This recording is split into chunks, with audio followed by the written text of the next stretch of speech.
And good morning, Sukihontu, sisters and brothers in the Dharma.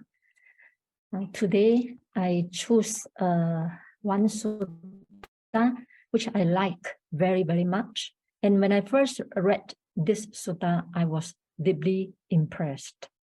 Therefore, it's always my wish to share the sutta I like most. So the sutta is for Majjhima Nikaya 143, Anāthapiṇḍikovāda Sutta. Anāthapiṇḍika, everybody knows, right? It's the most generous layperson during Buddha's time. And this vāda means admonishment or instruction or admonishment. So this sutta is to admonish Anāthapiṇḍika. Okay, so admonishment to Anāthapiṇḍika or instruction to Anāthapiṇḍika. So before we start now, let us pay homage to the Buddha first, because this is the teaching of the Buddha, not my teaching. Okay.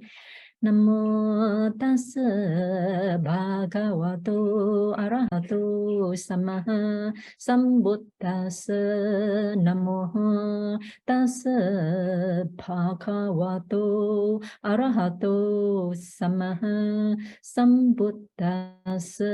Namo tassa bhagavato arahato samma sambuddhassa.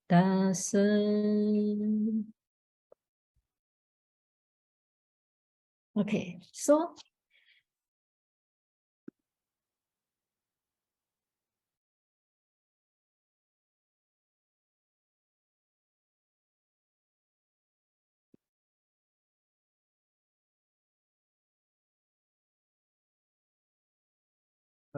Ali, are you okay? Yeah, you can see the slide. Yeah. Yeah, okay. Okay.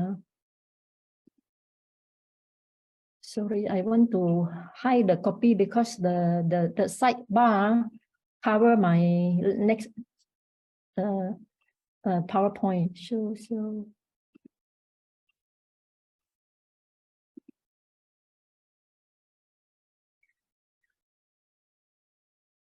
Or do you want me to share the screen? Share the slide? No.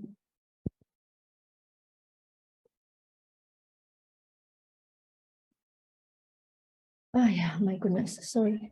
So the run again. Okay, so today we start with Anāthapiṇḍikovāda Sutta. Then the Sutta start. I have heard Evang me Sutang by Ananda. I have heard that on one occasion, the Blessed One was staying near Savatthi in Jeta's Grove, Anāthapiṇḍika's monastery. So this doesn't mean that the monastery belongs to Anāthapiṇḍika. It's the monastery that is offered to the Sangha, headed by the Buddha, and the name is called Jetavana. Jetavana. So Vana means growth. So that monastery belongs to the Sangha, doesn't belong to Anāthapiṇḍika, but is offered by Anāthapiṇḍika. So, and on that occasion, Anāthapiṇḍika, the householder, was deceased, in pain and gravely ill. So Anāthapiṇḍika may reach the old age. So he was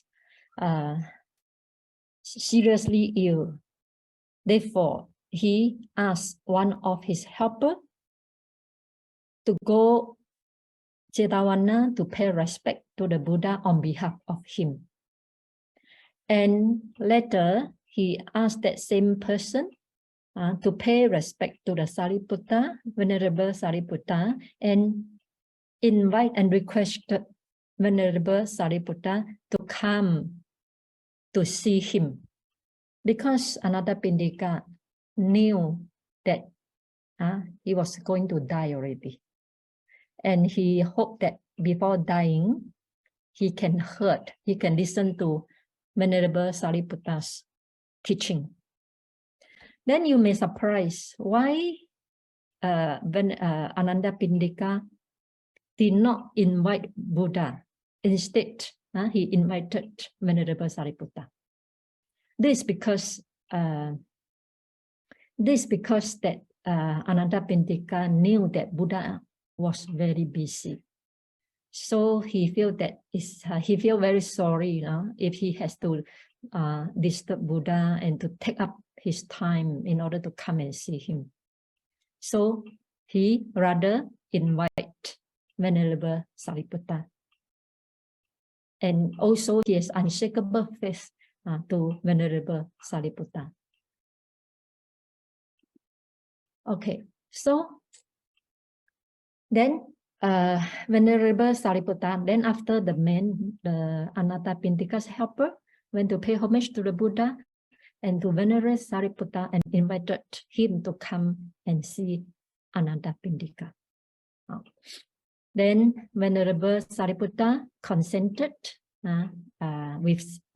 consented in silence, and he was accompanied by Venerable Ananda as his kapya to go and pay visit to a dying Anāthapiṇḍika.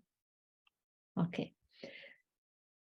So when Anāthapiṇḍika came, so when Venerable Sariputta came, he asked Anāthapiṇḍika, how are you getting on? Is your pain decreasing and not increasing?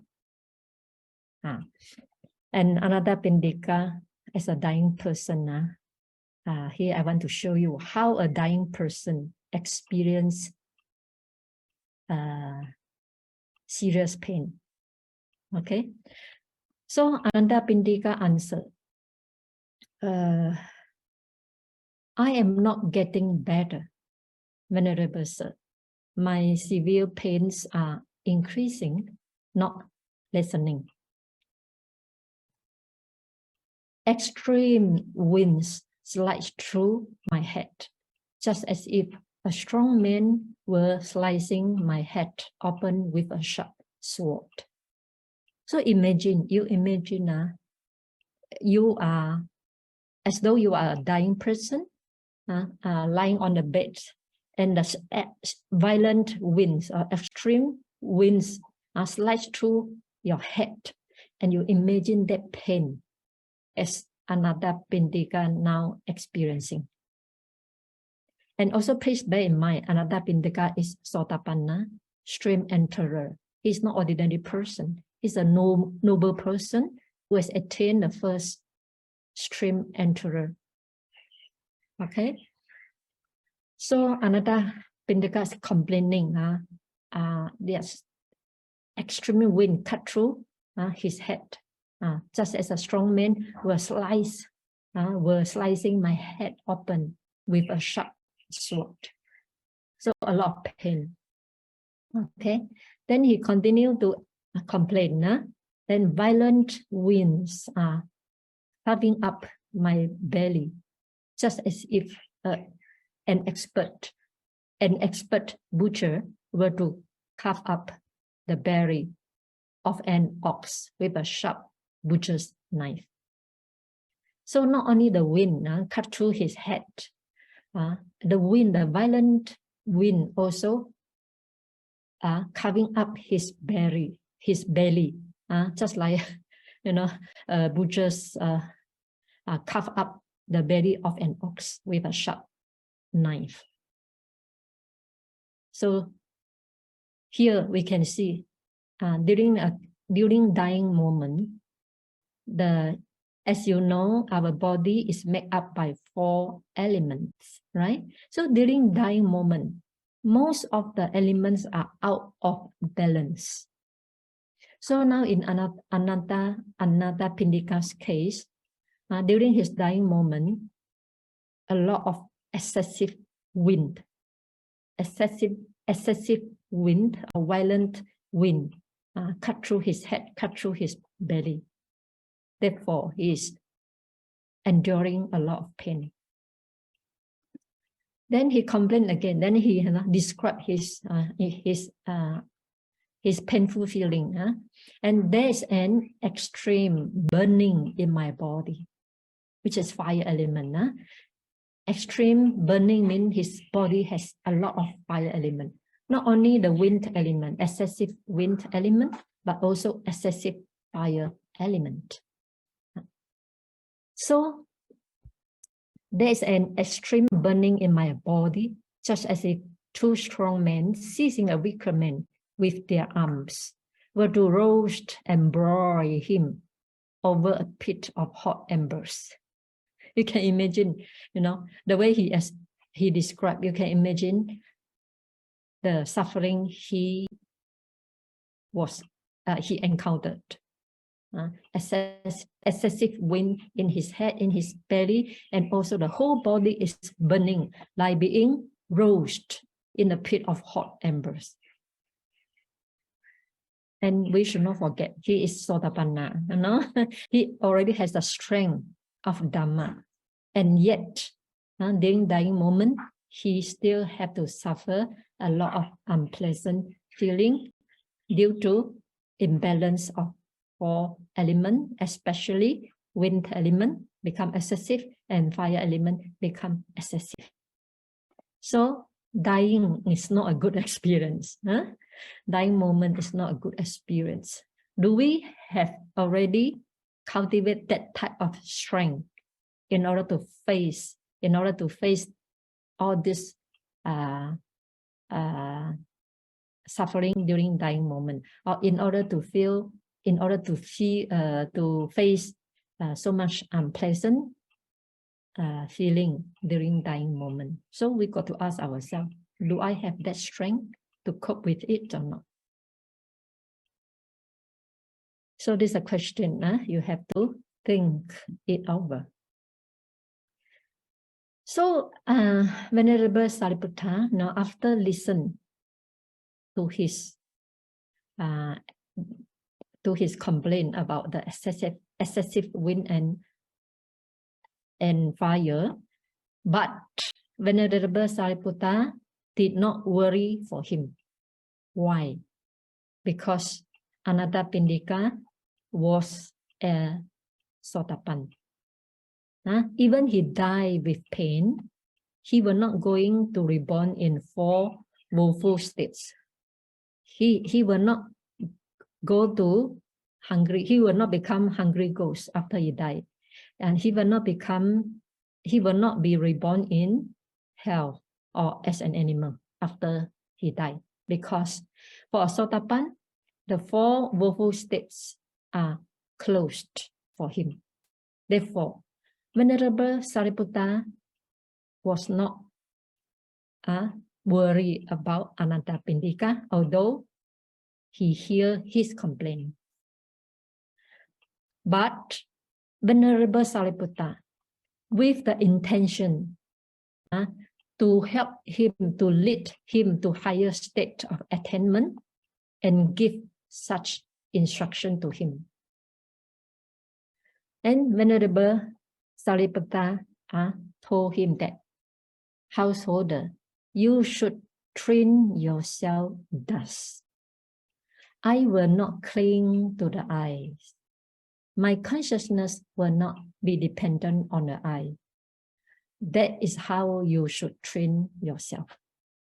So, with the hope to lead him to higher attainment, Venerable Sariputta started to ask him not to cling to his eyes and not to cling to his nose. I will not cling to the ear, to the nose, to the tongue, to the body. And my consciousness will not be dependent on the body. Okay. Then Venerable Sariputta continued, you should train yourself thus. I won't cling to the mind. My consciousness will not be dependent on the mind. That is how you should train yourself. So this is the first admonishment, first instruction given by Sariputta to Anāthapiṇḍika. So here there are two statements here. Here it says, I will not cling to the eye.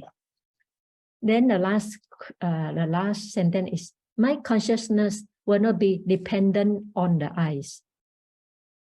I will not cling to the mind. My consciousness will not be dependent on the mind. So what's the difference?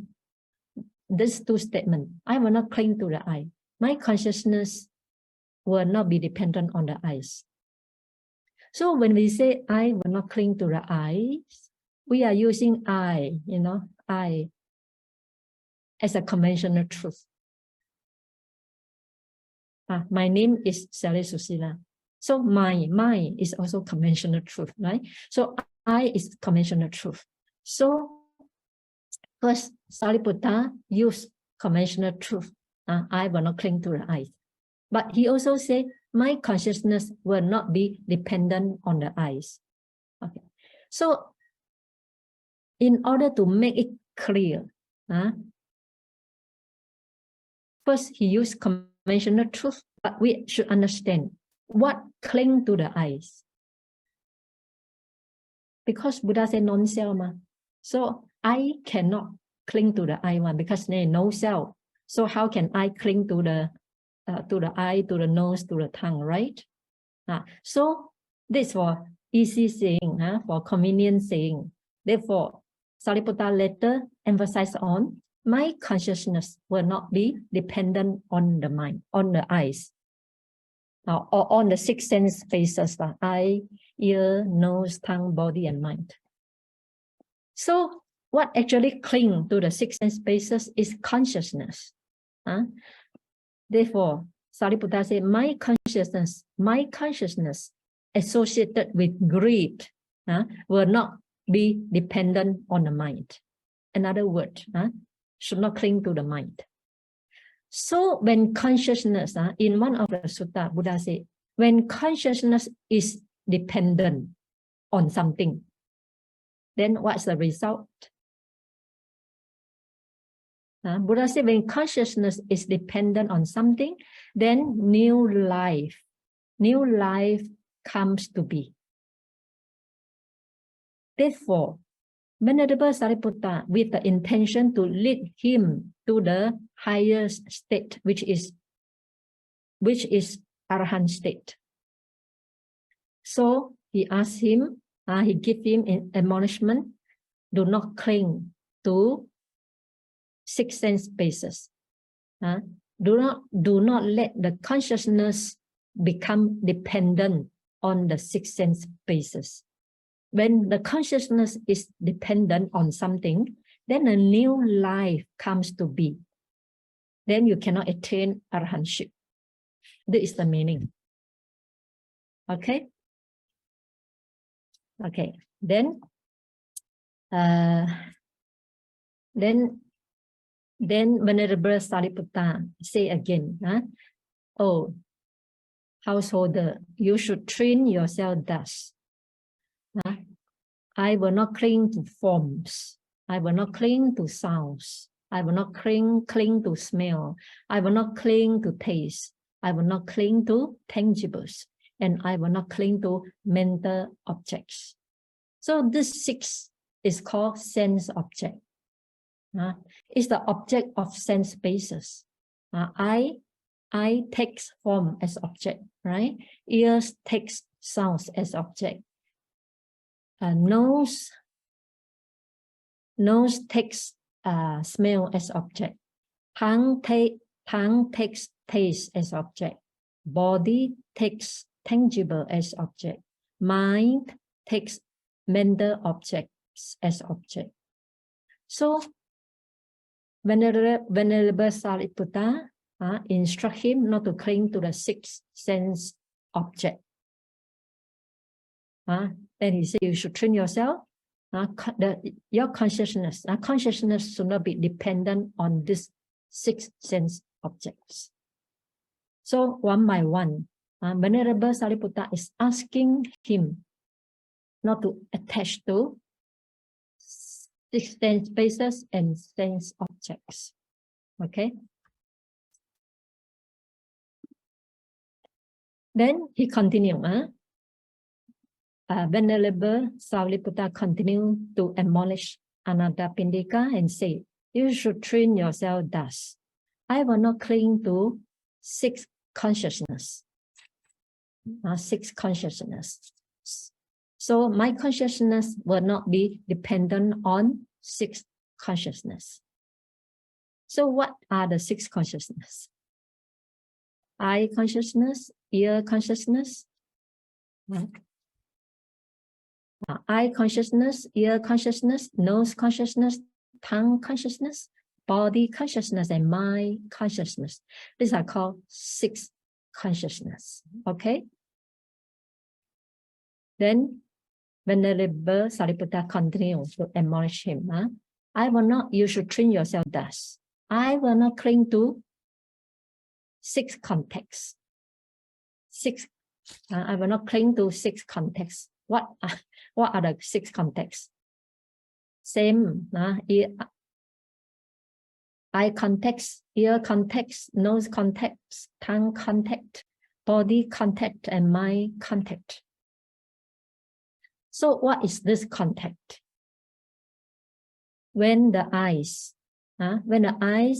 sees the forms, when the eye or the form impinge the eyes, it causes eye consciousness to arise, to see the object.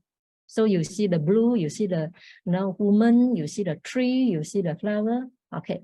So the coming of the tree, the coming of the eyes, the coming of the forms, the coming of the eye consciousness, this three gathered together. The meeting of this three is called eye contact. Similarly, the meeting of the ears for sounds and the ear consciousness is called ear contact. In the same way, you should understand in the same way. So, Venerable Sariputta also asked him not to attach to six contexts. Then, again, Venerable Sariputta instructs him not to cling to feelings born of six contact. So, when the eye when the eye sees the forms, then there's eye contact. When there's contact, there is a feeling. According to dependent origination, Phassa Pacchaya Vedana, dependent on the contact, feeling arises. Okay, so there are three types of feeling. Pleasant feeling. So when I sees the form, one of the three types of feeling will arise. It can be pleasant feeling, unpleasant feeling, neither pleasant nor unpleasant feelings. Right? Similarly, when the ear hears the sound, one of the three types of feeling may arise. One feeling only can arise at one time, not three together. So when you hear the people's praise, so pleasant feeling arise. When the ear hears abusive word, then unpleasant. So when the ear hears something not concerned with you, they can be neither pleasant nor unpleasant. So Venerable Sariputta also instructs him, whatever feeling you experience, born of six contact, also you should not cling to them. Let your consciousness not dependent on the feeling. When the consciousness depends on feeling, then new life will come to be. New life will spring up, then you are not able to attain arahantship. This is what he meant. Okay, then the next Buddha said, Venerable Sariputta instruct him again. You should train yourself thus. I will not cling to six elements. So what are the six elements? Number one, previously we learned about four elements, right? Our body is made up by four elements of earth element, water element, fire element, and wind element. We all understand this. Our body is made up by these four elements. But during dying moment, usually these four elements become imbalanced. For Anāthapiṇḍika, the fire become excessive Therefore, his whole body is burning, and the wind element become excessive. Therefore, he see the wind carve through his head and the belly. Okay. Then the next element is called space element. Space element inside can be internal or external. Internal space element is like inside the nose, ear hole, all this inside got space. Nose inside also got space. Inside the body, there's also some space. It's called space element. Okay, external is like space, below, above the sky, there's a space. Below, in between sky and the earth, there's also space. Okay, this is called external space element. And the last one is mind element. Mind element, same as 6 types of consciousness. Eye consciousness, ear, nose, tongue, body, and mind consciousness. So that's called mind element. Okay, so Venerable Sariputta also instruct him not to cling to all these 6 elements. Please bear in mind, Venerable Sariputta intend to lead him to the attainment of arahantship. Therefore, no, not clinging to anything whatsoever. Okay. Okay, next. Venerable Sariputta continued to say, you should train yourself thus, householder. I will not cling to 5 aggregates. My consciousness will not be dependent on 5 aggregates. So what are the 5 aggregates? In our last Sutta study, Magandhya Sutta, I have talked about a lot about 5 aggregates. Form aggregates. Form aggregates is our body, which is made up by 4 elements. Then feeling aggregates, the 3 types of feeling. Then perception aggregate, formation aggregate. Formation aggregate responsible for making karma, making karma, formation aggregate with intention to make good deeds or bad deeds. Then consciousness aggregate. Consciousness aggregate, same as mind element under the 6 element. So these 5 aggregates make up a being, make up a you, me, she, he. All human beings make up by these 5 aggregates. 5 aggregates are ultimate truth. I, he, she, he is conventional truth. We use conventional truth to communicate. But to come to Vipassana, in order to see things as they really are, we should understand there is no he, she, me, just a group of aggregates called 5 aggregates. Okay? So Venerable Sariputta also asked him not to attach to them. Okay, the next one, immaterial jhana. Venerable Sariputta said, householder, you should train yourself. I will not cling to immaterial jhana. My consciousness will not be dependent on that immaterial jhana. So, when it comes to jhana, there are 4 types of jhana. Sorry, there are 2 types of jhana. One is material jhana, like first jhana, second jhana, third jhana, fourth jhana are called material jhana. Then immaterial jhana, there are 4. We call infinite space, immaterial jhana. Then infinite consciousness, immaterial jhana. Okay, then the number 3 is nothingness, immaterial jhana. And the last one, the 8th jhana, is called neither perception nor non-perception.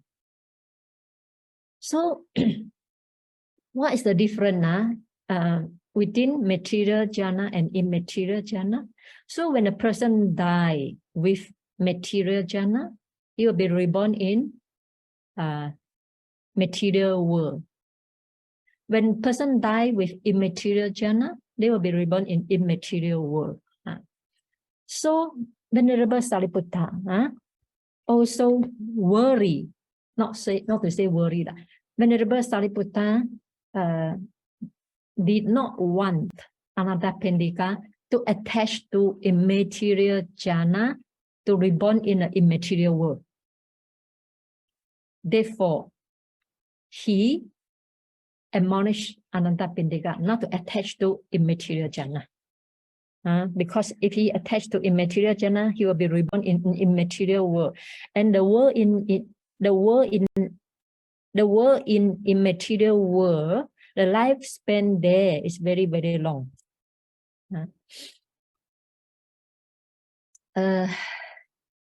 Here I would like to relate one story in another sutta, where that Venerable Sariputta instruct another dying person, a Brahmin. This Brahmin very fond of jhana, very fond of Mahabrahma. He respect Mahabrahma. So when during his dying moment, this Brahmin invited Venerable Sariputta to come and see him.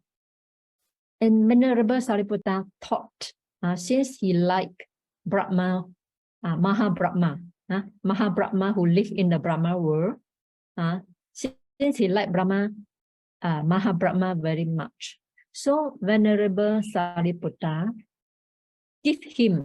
instruct him, lead his mind toward the attainment of jhana.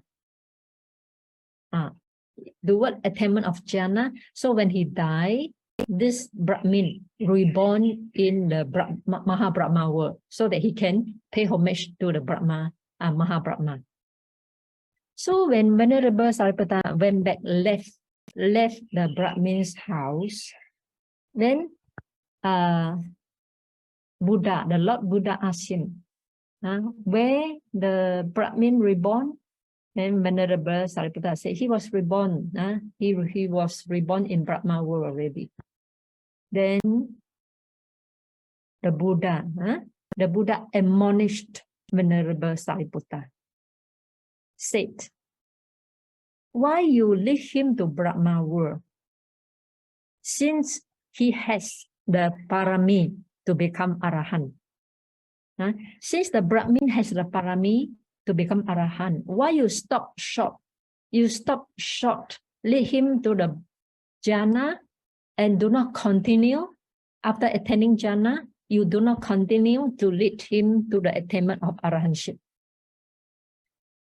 The Buddha admonish Sariputta, you have done a mistake. Say. And Venerable Sariputta said that, oh, sorry, I don't know. I thought he liked Brahma world, so I lead him to the Brahma. I think because of this episode, it is happening. Therefore, this time, Venerable Sariputta bear in mind with Buddha's admonishment. So Venerable Sariputta intend to lead Anāthapiṇḍika to the attainment of arahantship, not to the jhana world. Therefore, he asked Ananda not to cling to the immaterial jhana. Okay, so next one. Venerable Sariputta say again, hey, householder, you should train yourself thus. I will not cling to this world and world beyond. What is this world? This world means human world, because Anāthapiṇḍika lives in human world.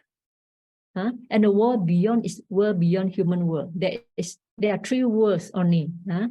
Sensual world, where human and deva stay.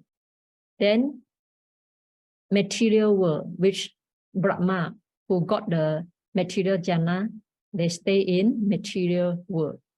Then in material world, arupa jhana, rupa jhana and arupa jhana. This is called world beyond. Rupa jhana,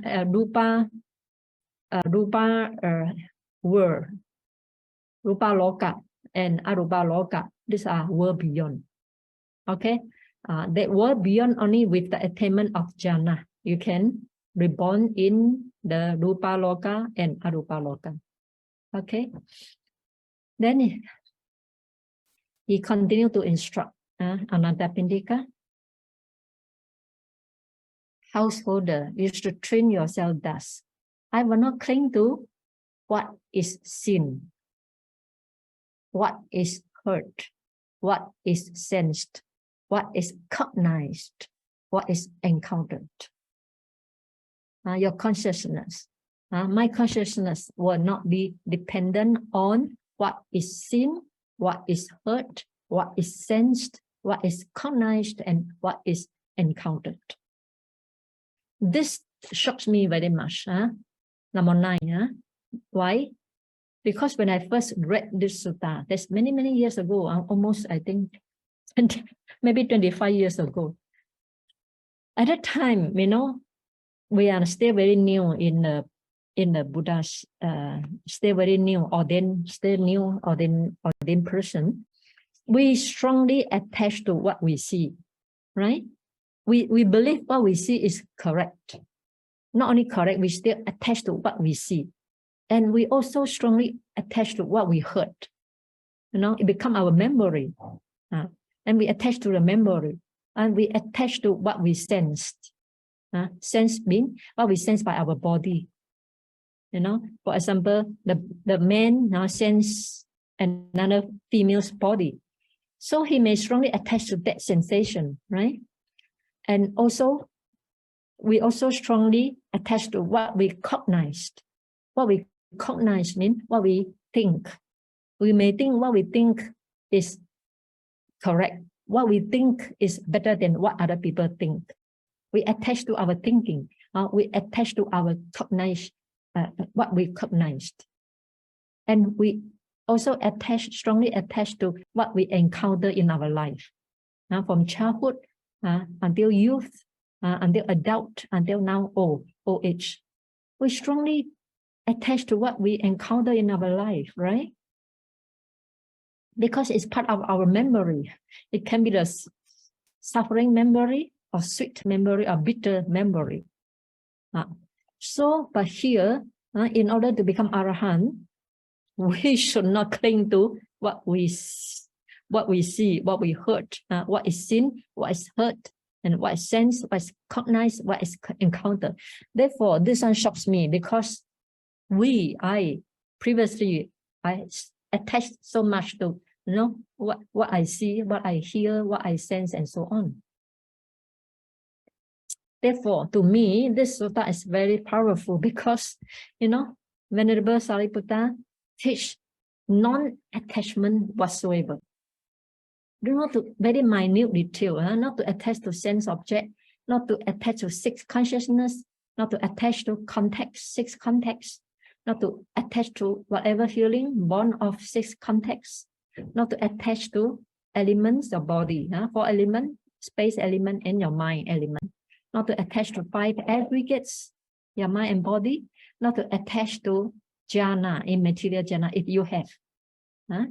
Otherwise, you will be reborn again. Because when the consciousness is depend on the jhana, new life will be born in the jhana world, right? And not to attach to this life, human life, and life beyond. And not to attach whatever experience you have in your life. That is very difficult, right? Very, very difficult, but it's very, very powerful because we attach to everything. We attach to our sense object, we attach to contact, we attach to our feelings, we attach to what we see, what we heard, what we sense, what we encounter, and what we think. But now, Venerable Sariputta teach non-attachment whatsoever. Therefore, it becomes very powerful, very impressive to me. Okay. Now, so Venerable Sariputta now finished the instruction. Ask him not to, I will not cling to what, and my consciousness will not be dependent on that, on the second sense object, feeling, and so on. Okay, so when you see this, you may think that, wow, we may not attach to the, how to call? We may not attach to this thing because this talk is given to Sotapanna. It's not given to ordinary person. What ordinary person attach is different from what Sotapanna attach. So what do you think that? What would the lay persons cling most to in their dying moments? You see, the instruction given to Anāthapiṇḍika is out of our, out of our question. We never think that we attach to the six consciousness. We never think that we may attach to six sense object and so on. Because we are, most of us are ordinary person. Now we come to another question. What would the lay persons cling most to in their dying moments? This question is very important for you because sooner and later we are going to die. So you got to check our mental state. If our mental state still cling to something, then that attachment and clinging may lead us to the reborn new life in the four woeful states, because we are not Sotapanna. So with the attachment to something, we may reborn as hungry ghosts, we may reborn as hell beings, we may reborn as animals. Therefore, we have to check our mental states during dying moment. What are we attached to? So here, I want to hear your answer. If you have some answer, you think that you attach to something, can you switch on your, put up your hand and switch on your audio and let us share a little bit here before I continue my talk.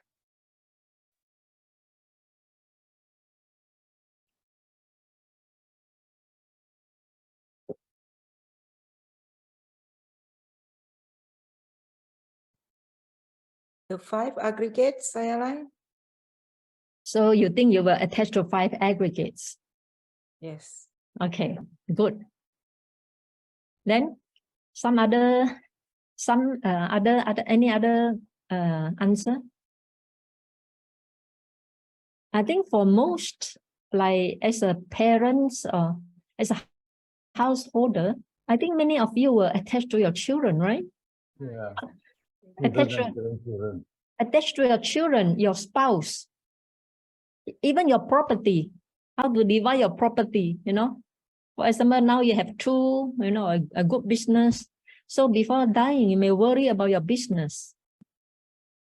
So I want you to talk rather than I talk, because I'm a monastic. I don't have business. I don't have spouse. I don't have children. So what I attach may be different from what you attached.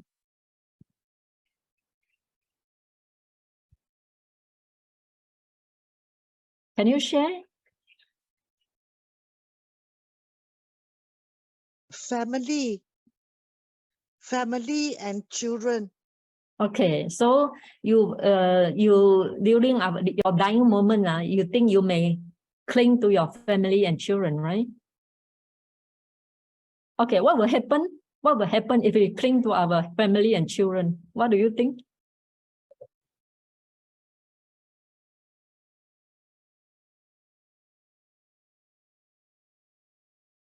What do you think? What will happen?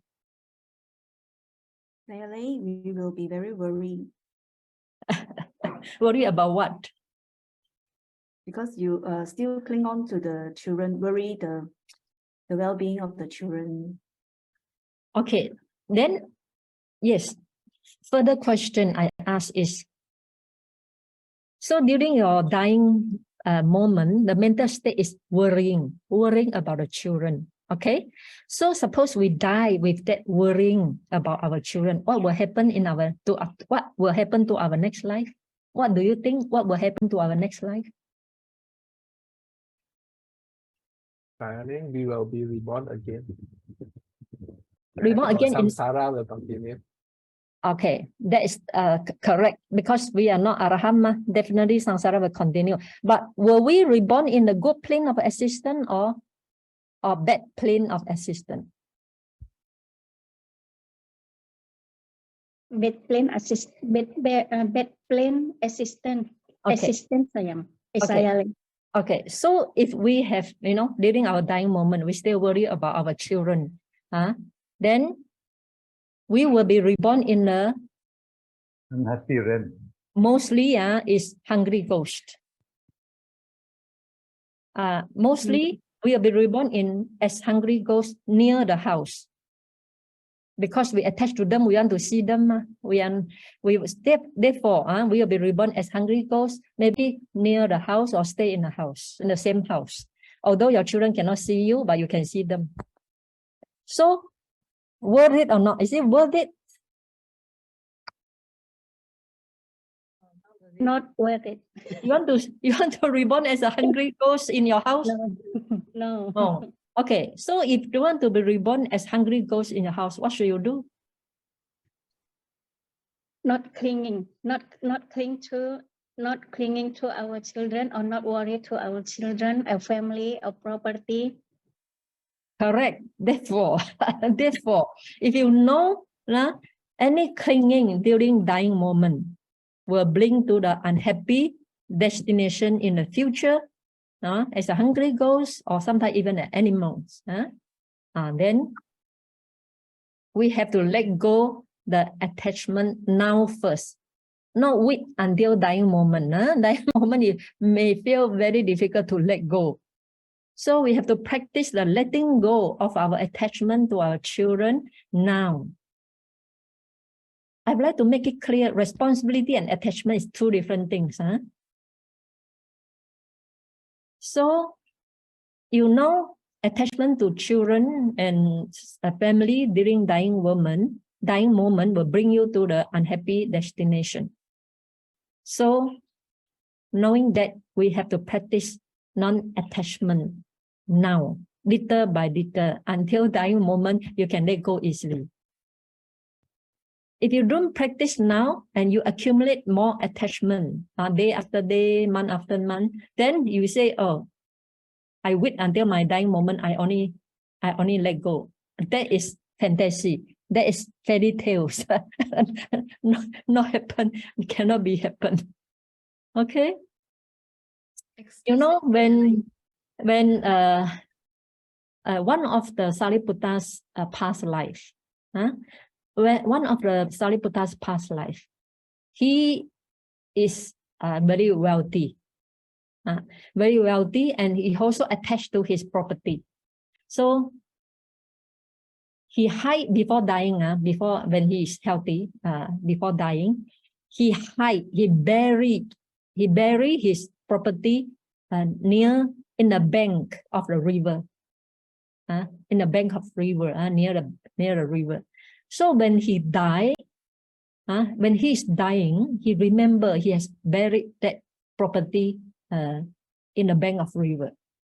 So unable to let go the attachment to his property, then when he died, he reborn as a snake. He reborn as a snake near where he buried his property. This is the Jataka story. You can read it in Jataka story, Venerable Sariputta's story. Okay.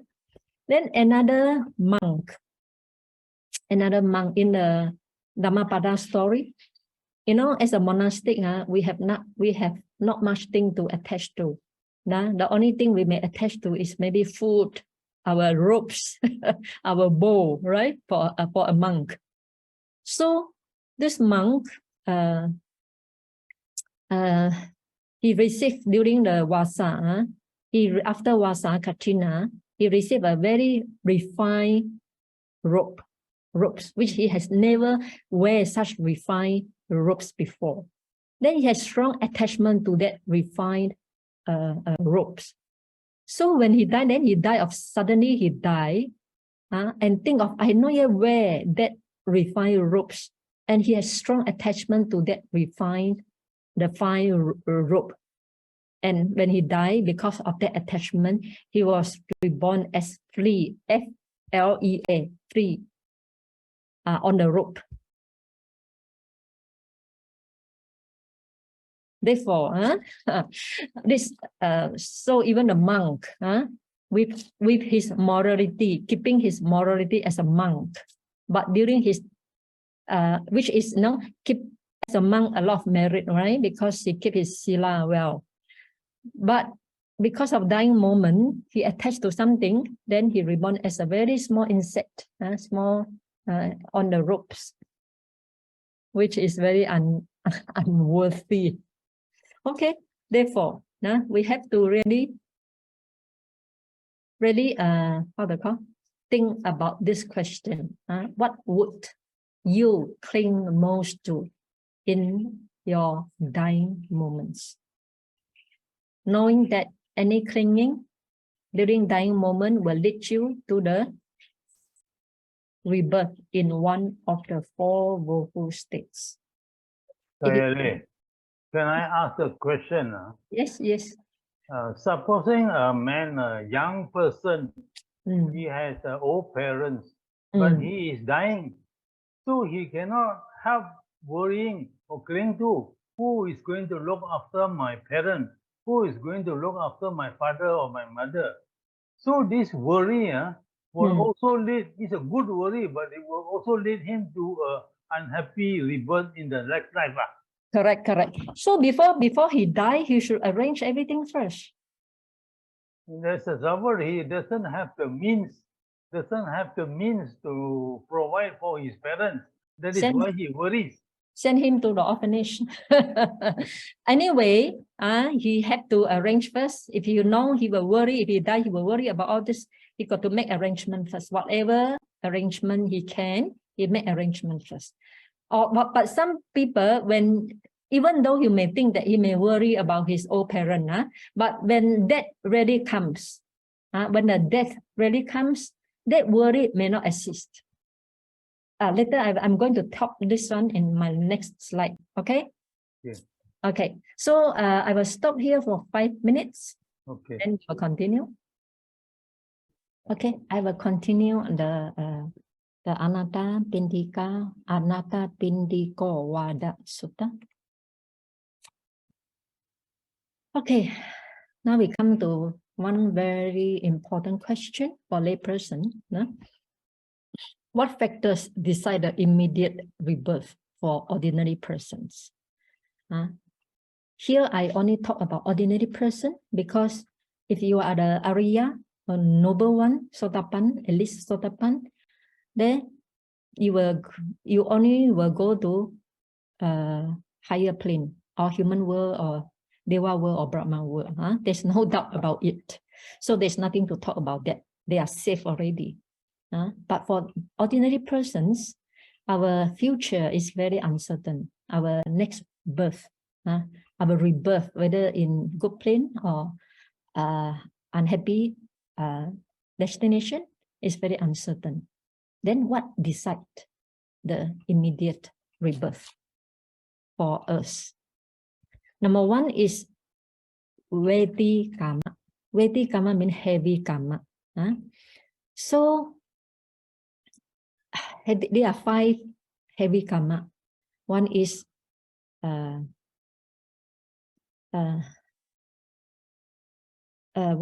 causing the blood flow out from Buddha's body.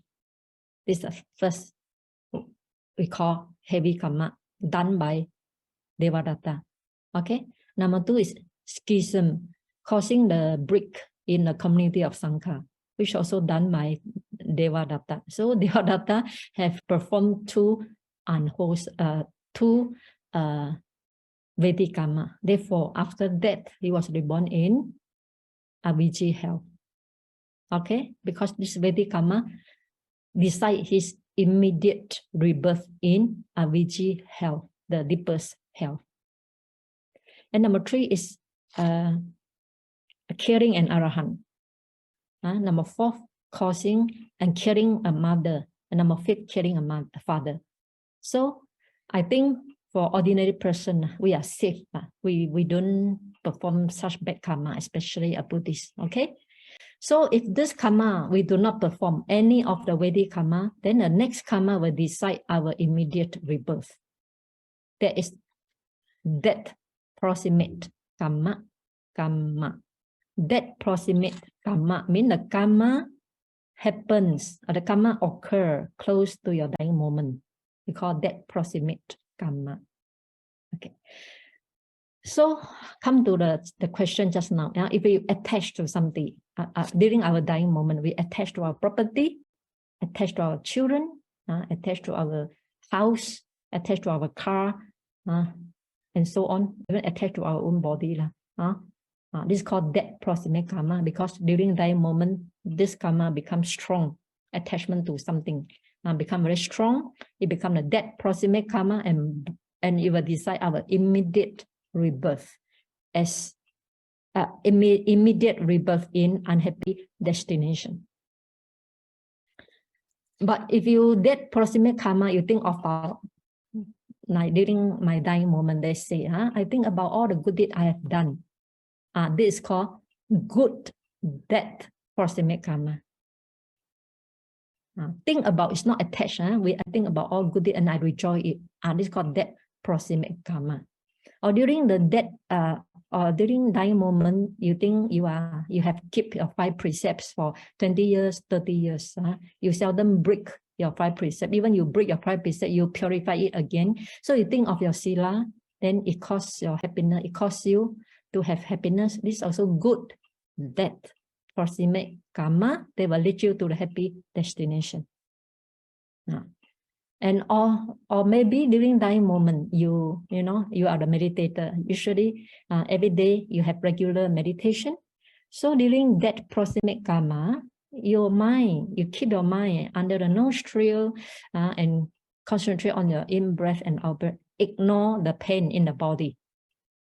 Because during dying moment, as Anāthapiṇḍikovāda complained, there's a lot of pain, imbalance of fire element and wind element, a lot of pain. So if you can ignore the pain in the body and try to concentrate your mind on the anapanasati, because you are a good practitioner, then this concentrate on the anapanasati, concentrate on the breathing, become your good death proximate karma.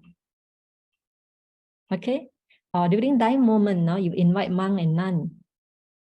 You invite monastic, just like Anāthapiṇḍikovāda invite Venerable Sariputta to give a talk to him. This also good death proximate karma. Okay, so they can be bad one, they can be good one, and that will decide your next rebirth, whether in happy destination or unhappy destination. Okay, then next one, habitual karma. If there's no death proximate karma, then habitual karma will take the upper hand. Habitual karma is what we've done, what we did every day. For example, every day you offer food to the monastic. Every day you bring some food to the monastery, and offer to the monk and nun. Even once a week, throughout year after year, it also can become your habitual karma. Not to speak if you do every day, once in a week is also after many years it become your habitual karma. And the sila you take every day is your habitual karma. And you tend to listen to talk. Nowadays the talk is available in a website, so easy you can get the talk. So if you cultivate a habit to listen to the talk every day, it's your habitual karma, and your profession, your career. For example, your career is helping other people, like nurses, like helping other people. Some of the good nurses, good doctor, all this, helping other people without thinking of one's own benefit first. All this become your good habitual karma. Okay, and bad habitual karma like butcher, everyday killing the animals, like fishermen. I have interviewed many of the yogis who past life. Past life is fishermen. Most of them are born in hell, because one fisherman, when you go up, how many fish you have killed, in one day. So most of them are born in hell. This is called bad habitual karma. So the karma, including your career, which is bad one, it become your habitual karma. The karma of career, which is good one, and then you do it every day, then become a good habitual karma. And this one will decide your immediate rebirth, whether reborn in good plane of whether reborn in happy destination or unhappy destination. Okay, if these three are not apparent during dying moment, the reserved karma. Reserved karma is one of the karma you done, but you soon forgot. And but during dying moment, this soon forgotten, karma suddenly become matured and decide your next rebirth. This is called reserved karma. Not so important one. Once done, you forgot it, but suddenly during dying moment, you don't know how it appeared as a decisive karma to decide your immediate rebirth. Okay. So, but sometimes, when the habitual karma become powerful, you every day meditate, say you meditate every day, you meditate 2 hours, become very powerful. After many years, become very powerful. Sometimes it will appear as your dead proximate karma. For example, every day meditate 2 hours. So during dying moment, as a habit, you know how to go back to your anapanasati, then this habitual karma will become your good dead proximate karma, right? So sometimes habitual karma will take over the dead proximate karma. And if your habitual karma is very powerful, it may also take over the dead proximate karma. Okay, so this is how we have to take care 2 things. One is our dead proximate karma. Make sure during dying moment we entertain good thoughts rather than unwholesome thoughts. This is very, very important. The second one, if we cannot make sure we can have, if we cannot guarantee we will have good thoughts during dying moment, then we better cultivate good habitual karma every day. When you cultivate every day, it becomes a powerful energy, become a powerful karma. They will influence, they will affect your dead proximate karma and decide your immediate rebirth. Okay. Okay. So here I want to give you a good few suggestions on how to get a good rebirth. So making effort to meditate daily, at least 1 hour a day. Meditation can bring a lot of benefit, and it becomes so popular in the West. Although it started in although it started in Asia, but in the West, they help to propagate a meditation more than Asia. Okay, and next, ask your relatives to remind you the good deeds that you have done. If you have no confidence that you can have good thoughts before you die, you tell your relative, you tell them first, or you write down in the books first, and tell your relative, before I die, please read out all the good deeds I have done. This is one of the king in Sri Lanka. He did this. Whatever good deed he done, he write it down on a paper. Ask his minister to write it down, to record it down. Then during his dying moment, he asked his minister to read it loudly. So when he heard all about all his good deeds, and he died and reborn in heaven. This is a real story. Huh? Okay. Or you can always cultivate good deeds, make it a habitual karma like charity. Offering food to the monastic, offering food to those who really need, not necessarily monastic, those who really need, those poor people, and give services in a monastery, in a hospital, and so on. And morality, 5 precepts, you do it every day, and so on. All this good deed, make it as a habitual karma. They will play important role during your dying moment. Then, or listen to Dhamma talk during dying moment, like Anāthapiṇḍika did. He invite Venerable Sariputta to his house.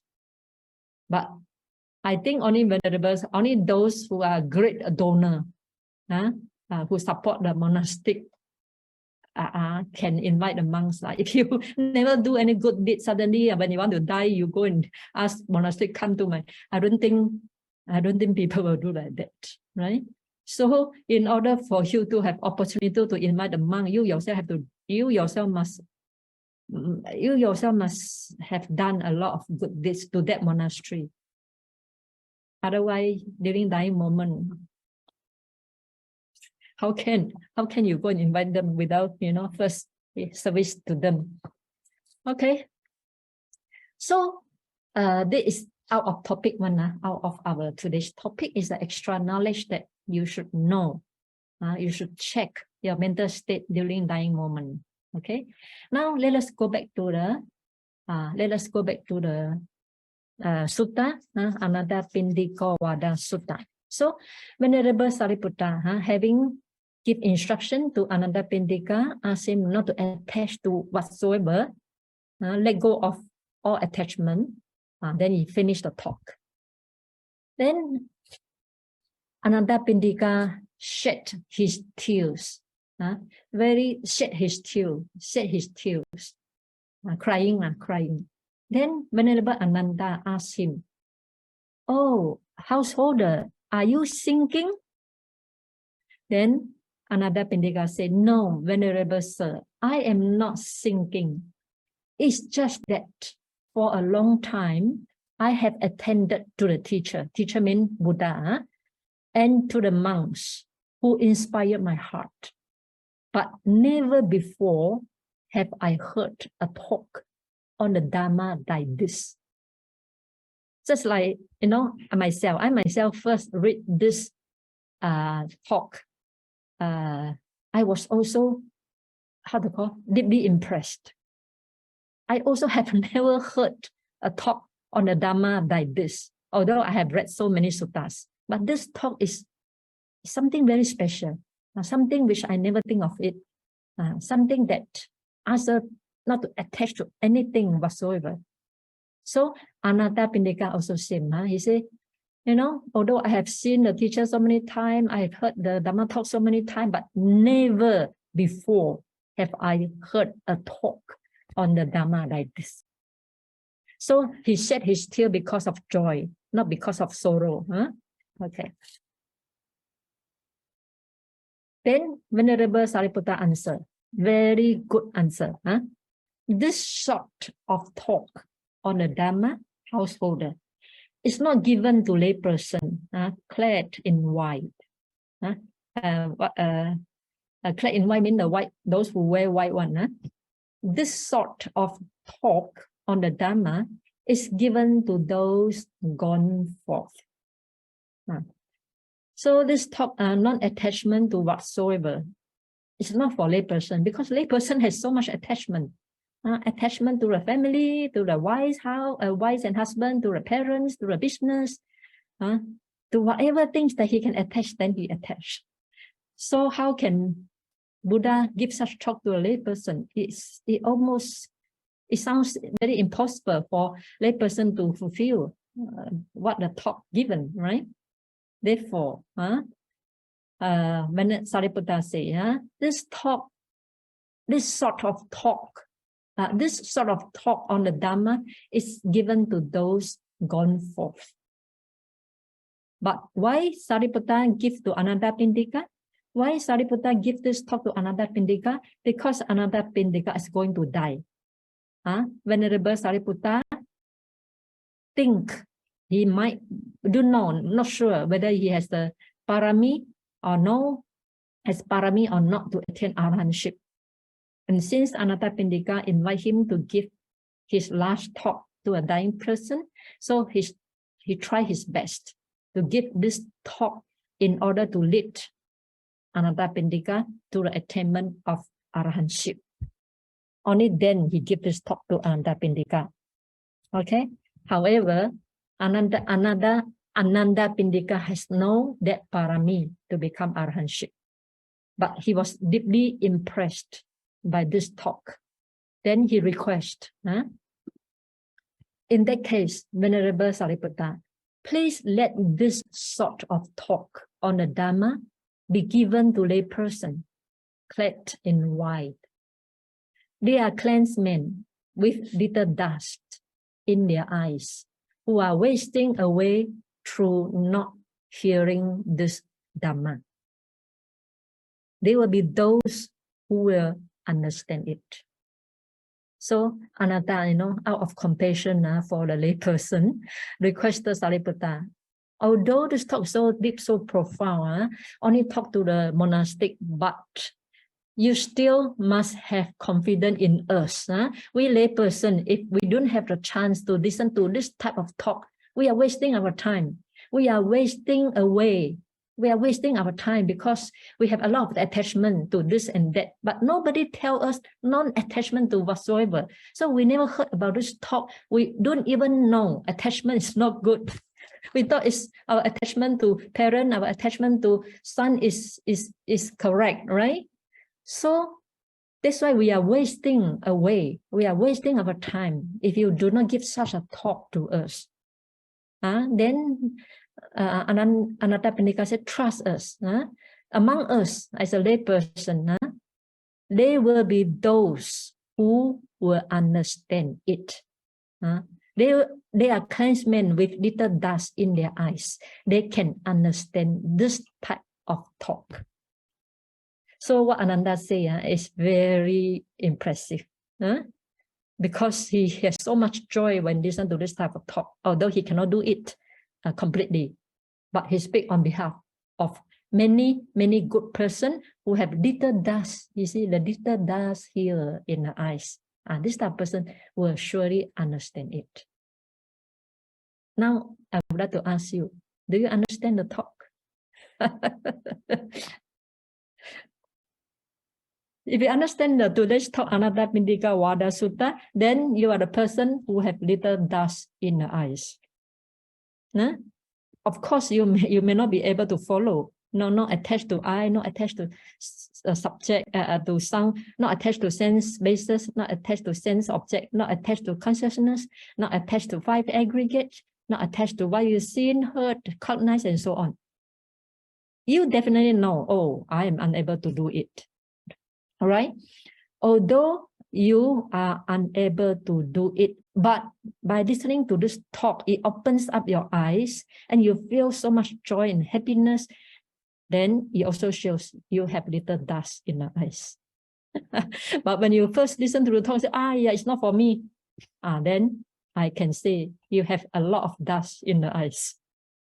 Okay, now I come to the end of the sutta. Sadhu. Sadhu. Sadhu. Now open for question and answer. Okay, everybody hold a palm. Vakachamehi sampadang punya sampadang sappe deva sappe buddha sappe satta anumodantu sabba sampati siddhya akasata cha bummatha deva naga mahidika punyatang anumoditva jirang rakkantu sasanang jirang rakkantu desanang jirang rakkantu mang parangti. May the merit acquired to this listening to talk become a conducive factor for you to have less dust in your eyes. May all of you be well and happy. Sadhu. sadhu, sadhu.